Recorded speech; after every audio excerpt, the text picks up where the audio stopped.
Բարի լույս, գործարարալիքին միացած մեզ լսողներ և դիտողներ, թարմ ուղեղով զրույցն եք դուք լսում այս պահին 106 և 5 հաճախականությամբ, թվային հարթակներում եւս կարող եք թե այս հաղորդումը եւ թե մյուս բոլոր հաղորդումները դիտել։ Իմ զրուցակից այսօր Կորյուն Դավթյանն է, Կայթ մշակութային հանգույցի ղեկավարը։ Կորյուն ջան, բարի օր։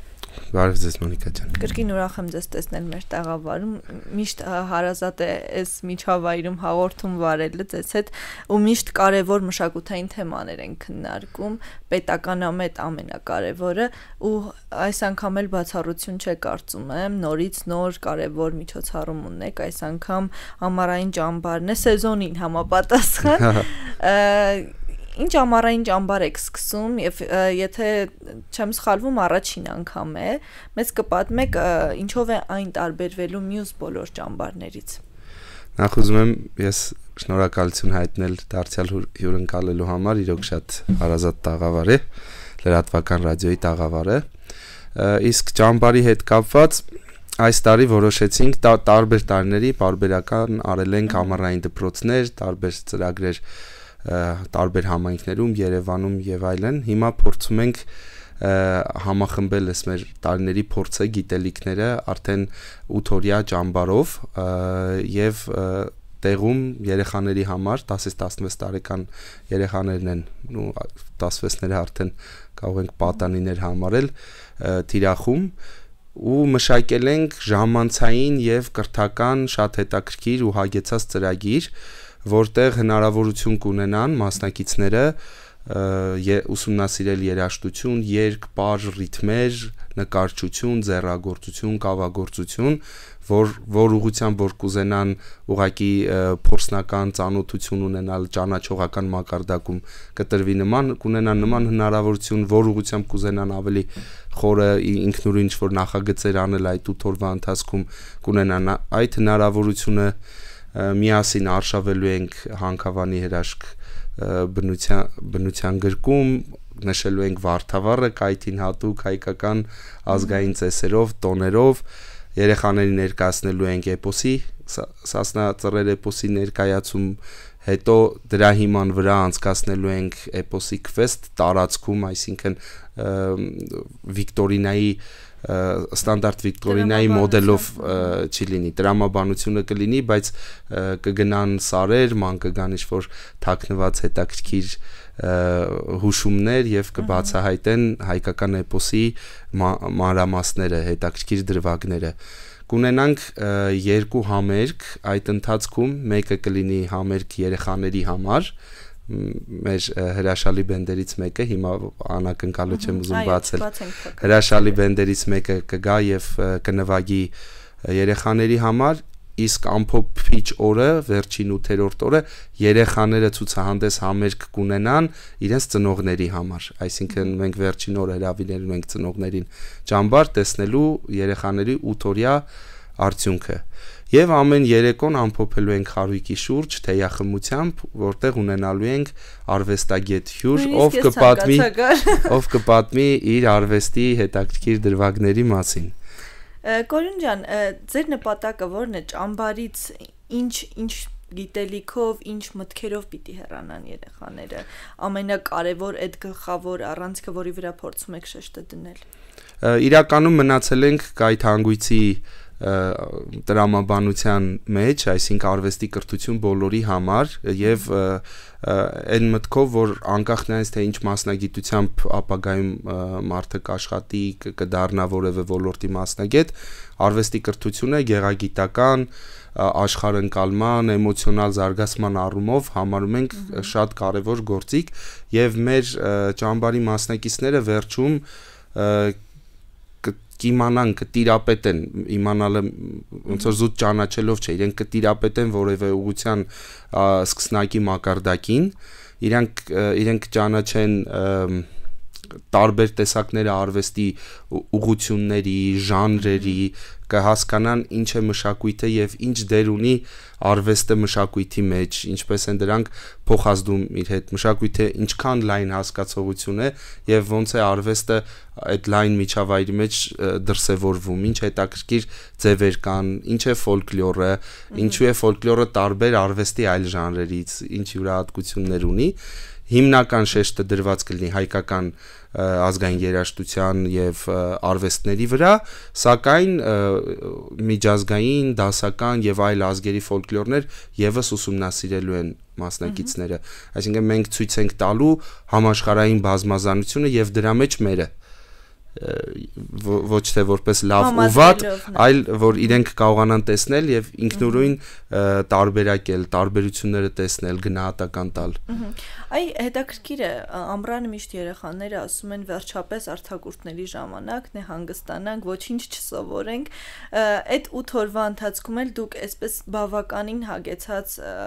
օրեր եք անցկացնելու, ինչպես հասկանում եմ, շատ գիտելիքներ եք փոխանցելու, ո՞նց եք անելու, որ այ երեխաները չհոգնեն, ինչ ձևաչափով է դա փոխանցվելու։ Այ մասամբ ներկայացրեցիք վիկտորինաների տարբերակ, որը կարծում եմ բավականին հետաքրքիր է։ Մնացածի մասով ինչ եք անելու, որ ամեն դեպքում դա ավելի շատ խաղի ու զվարճալի կերպով ընկալվի ու ավելի գուցե նաև հեշտ հիշվի ու ընկալվի երեխաների կողմից։ Հենց հարցի մեջ շատ լավ հուշեցիք հենց ինչ ենք անելու, այո, կրթական ամբողջ ընթացքը զվարճանքների ու խաղարկային մասնակցային մոդելով է լինելու, այսինքն երեխաները իրենք են ստեղծագործելու, իրենք են մասը դառնալու, կատարողը դառնալու, իրենք երգելու են, իրենք պարելու են, իրենք ստեղծագործելու են կավով իրենց ուզած տարերը, իրենց ուզած զարդ կլինի, ինչ-որ տարա կամ արձանիկ, այսինքն մենք տալու ենք ստեղծագործական լիարժեք ազատություն, լավագույն ստեղծագործական միջավայր լավագույն մասնագետների ներգրավմամբ եւ այնտեղ երեխաներին ազատություն ենք տալու ամբողջապես, որ իրենք դրսևորեն իրենց ստեղծագործական հմտությունները, փորձեն ստեղծագործել, արարել։ Արվեստին մոտ են այսօրվա երեխաները, երիտասարդները կամ գուցե նայած ինչ ենք սահմանում արվեստ, կարծում եմ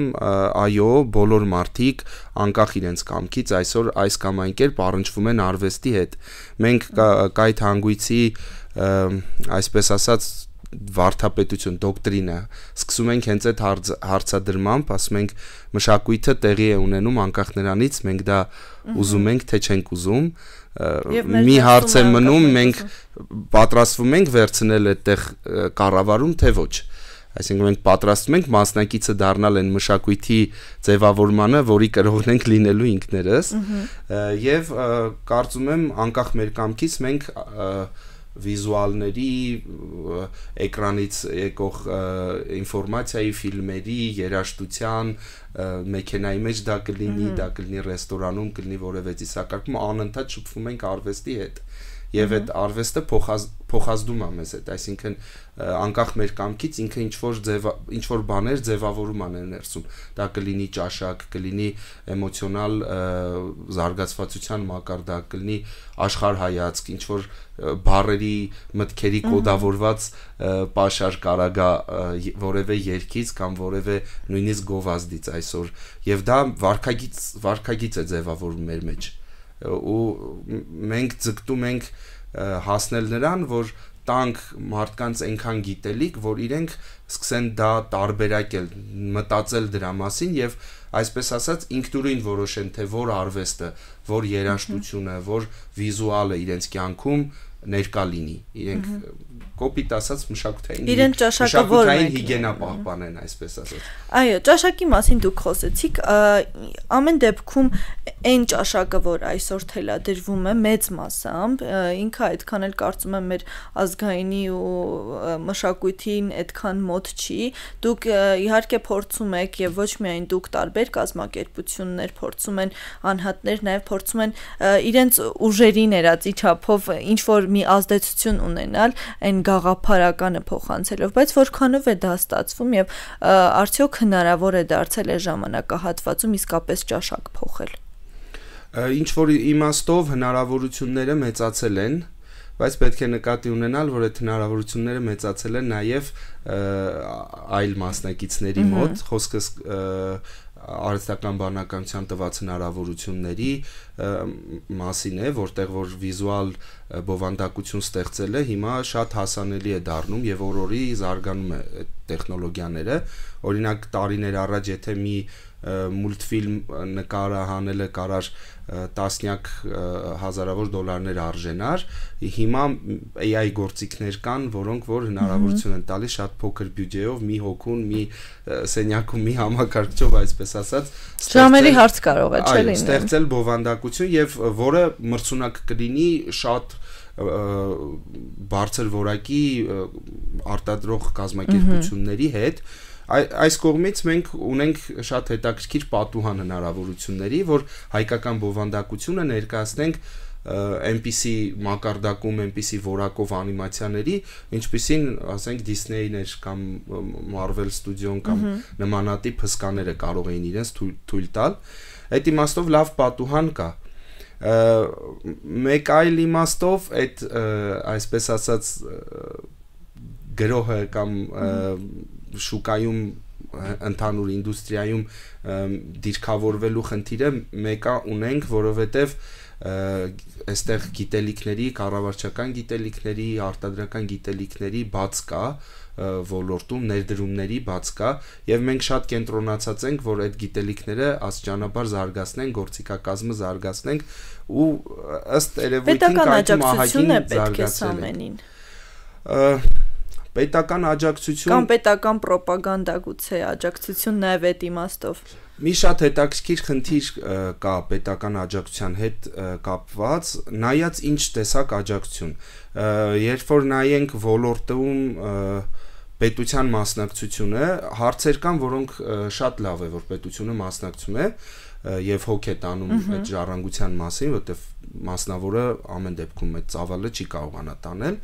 բայց ձևը, որով պետությունը դա անում է, կարծում եմ խանգարում է, քանի որ իրենք ենթարենք մենք խումբ ենք, բայց կան տասնյակ պետական խմբեր։ Ես շանս չունեմ մրցելու այդ պետական խմբերի հետ, որտեղ ինձնից հարկը հավաքում, ֆինանսավորում են պետական խումբը։ Ես ոնց այդ ոլորտում, այսինքն ինչ որ կերպ իմ կարծիքով համակարգը պետք է աշխատի հետեւյալ ձևով։ Պետությունը տա ուղղությունը, ռազմավարությունը, ենթադրում միջնաժամկետ, երկարաժամկետ, ասի մենք ազգային մշակույթի ոլորտում ազգային երաժշտությունը հասնելու ենք ստեղ, ժողովրդական արվեստների այլ ճյուղերը ձեռագործություն հասնելու ենք ստեղ ու մրցույթներ հայտարարի, որ լավագույնս լուծում առաջարկող մասնավորները գնան այդ հարցը լուծեն։ Սա ինձ թվում է կլինի լավ աջակցություն։ Այս ձևով որով որ կա, այսպես ասած մխիթարություն է, որ դե գոնե հոգատարություն կա, այսինքն եթե վաղը մյուս օր մասնավորը չկարողացավ դա կատարել, պետությունը գոնե իր խմբերով տրադիցիան կպայի, ավանդույթը կպայի։ Մասնավորը իրեն ամեն դեպքում այսպես պետություն զգում է այս պահին, այդ ամբողջ բեռը իր ուսերին է վերցնում։ Մասամբ այո, մասամբ ոչ, կա մեր պետությունը կա, որտեվ եթե վերցնենք ամբողջ մշակույթը, տեսեք ինչս կա ժառանգություն կա թանգարաններում, մատենադարում, մասնավորները դա չեն պահի, ուղղակի չեն պահի, այսինքն այո, պետությունը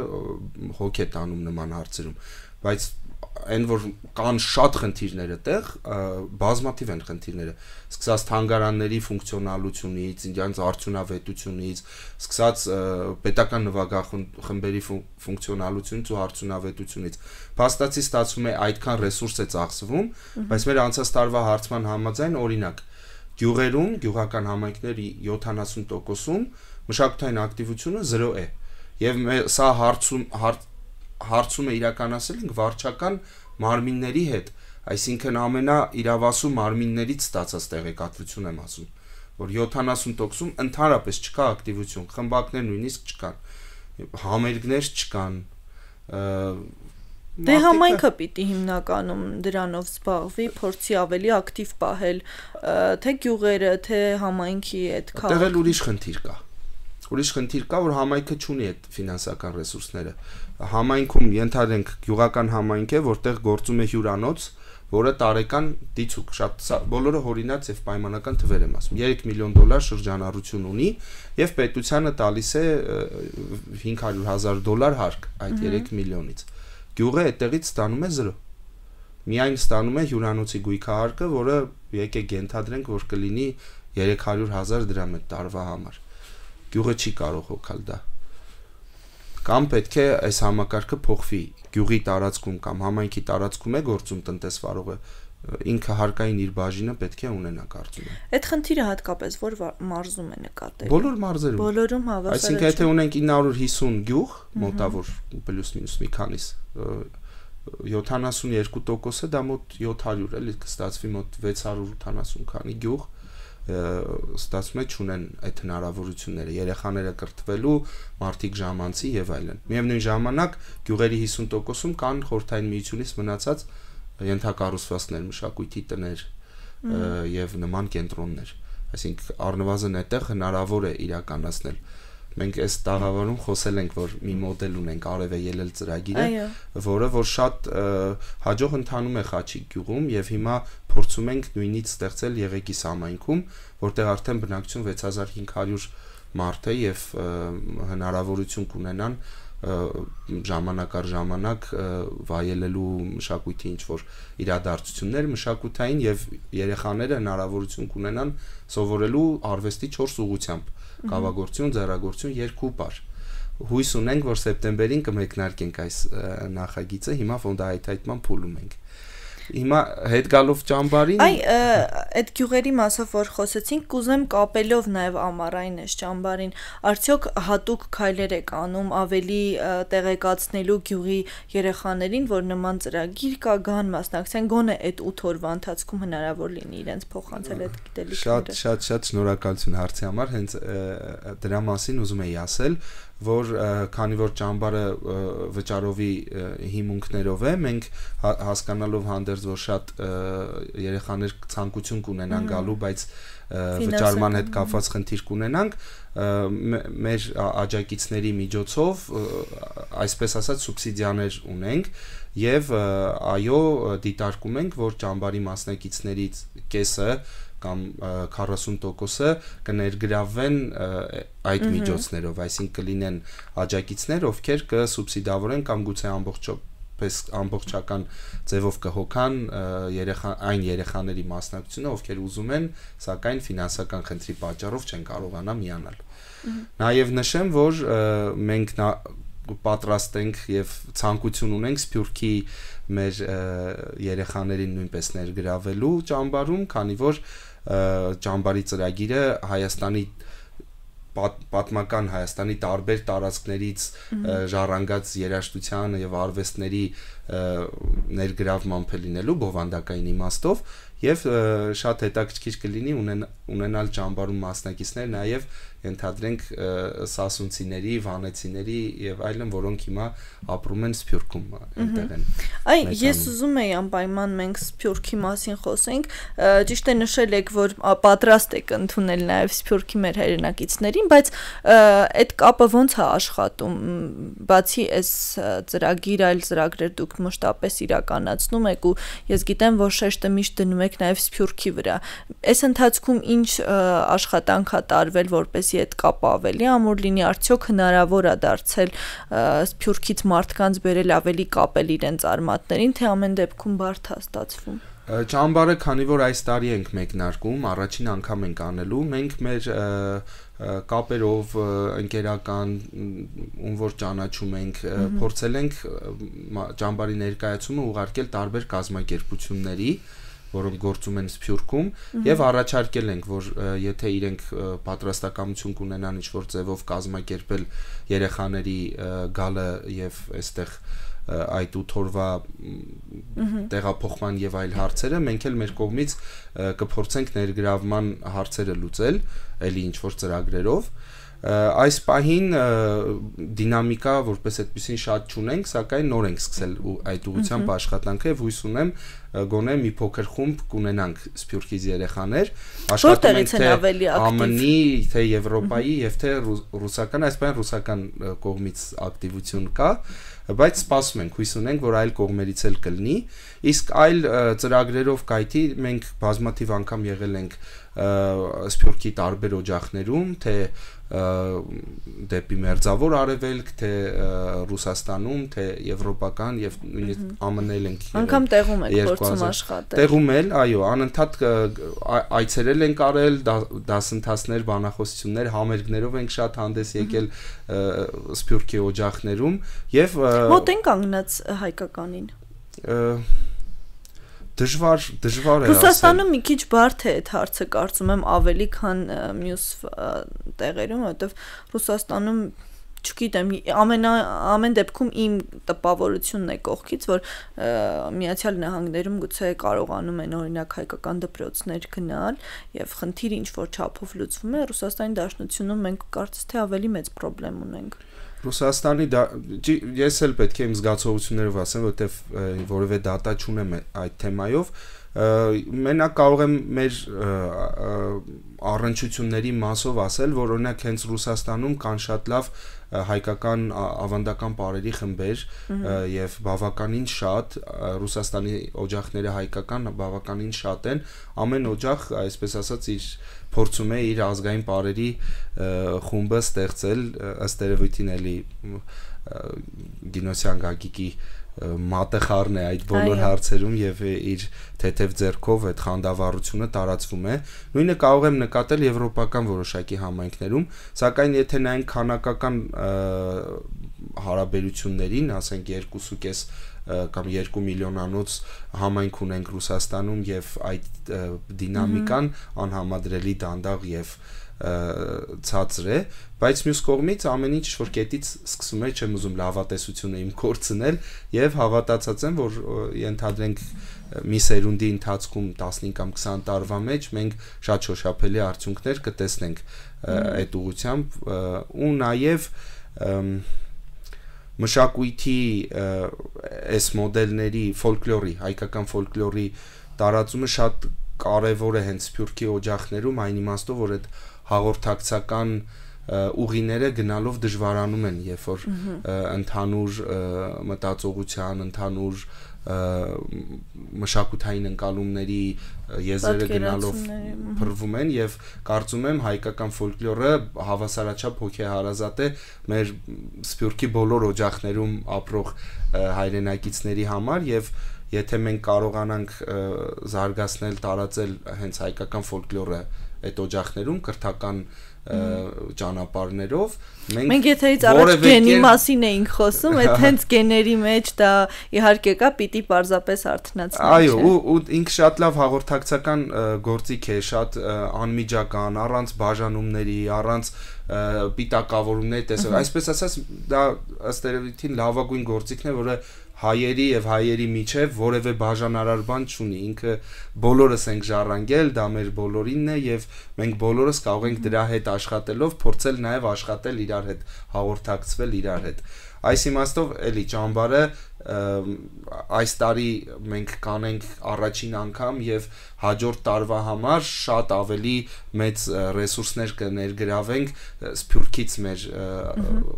բալիկներին, այսպես ասած, ճամբարին ներգրավելու ուղղությամբ, որտեվ թիրախում ունենք, որ կես-կես հասնենք նրան, որ մասնակիցների կեսը լինեն Հայաստանաբնակ հայերը, մյուս կեսը Սփյուռքում բնակվող մեր հայրենակիցները։ Շատ լավ տարբերակ է կապերը ամրացնելու համար։ Մեր նպատակն է, շատ հույս ունեմ ու հավատում եմ, որ կհասնենք դրան։ Մինչ այս պահը ինչ նպատակներ որ դրել ենք, տեմպերը մի քիչ էս կողմենք, բայց հասել ենք։ Պատմել եք վերջում արդեն հաջողությունը ինչպես արձանագրվեց, դա մենք հասցրել ենք այս եթերներում խոսել, հուսանք որ ամեն անգամ նման եթերներից հետո կարձանագրենք նաև այդ հաջողությունները։ Գորյուն ջան, իսկ ինչքան ժամանակ եք ծախսել նախապատրաստական աշխատանքների վրա, թե դեռևս շարունակում եք պատրաստվել։ Պատրաստությունները արդեն ամբողջությամբ կան, մենք բովանդակությունը ունենք ամեն օրվա համար, ունենք հյուրերի ցանկը, ունենք ամեն ինչ այս պահին պատրաստ է, եթե լիներ օրինակ վաղը չեմ մյուս օրը, մենք վաղը չեմ մյուս օրը կսկսեինք։ Սա գալիս է նրանից, որ մենք արդեն 10 տարի փորձ ունենք եւ մասնագիտական բազա ունենք, բավականին մեծ մասնագիտական բազա ունենք, շատ արագ ենք կարողանում նման պրոդուկտները թիմով նախագծել եւ պատրաստի վիճակի բերել իրականացման համար։ Հիմա ամբողջ թափով կենտրոնացած ենք ներգրավելու, մասնակիցներ ներգրավելու ուղղությամբ, այնպես որ ովքեր որ կամենում են դիմել մասնակցել մեր ճամբարին, կարող են մեր սոցիալական կայքի էջով կայք մշակութային հանգույցի էջում գրել մեզ, այնտեղ նաև էջում տեղադրված են բոլոր մանրամասները, հղումները, թե ինչպես կարող են կապ հաստատել, ինչպես կարող են մեզ հետ ցանկացած հարց կոմունիկացնել, եւ մենք մեծ սիրով հուլիսի 26-ից օգոստոսի 2-ը կլինենք Հանքավանի հրաշալի բնության մեջ, շատ լավ պայմաններով ու կանցկացնենք Վարդավառներ միասին կտոնենք ազգային երաժշտությամբ, կենթանի երաժշտությամբ եւ ծեսերով։ Շատ շնորհակալ եմ հետաքրքիր զրույցի համար, մեզ լսողներին եւ դիտողներին, հիշեցնեմ, որ Կորյուն Դավթյանն էր իմ զրուցակիցը, Կայթ մշակութային հանգույցի ղեկավարը, ձեզ համար Մոնիկա Մամյանն էր աշխատում, կհանդիպենք, լավ եղեք։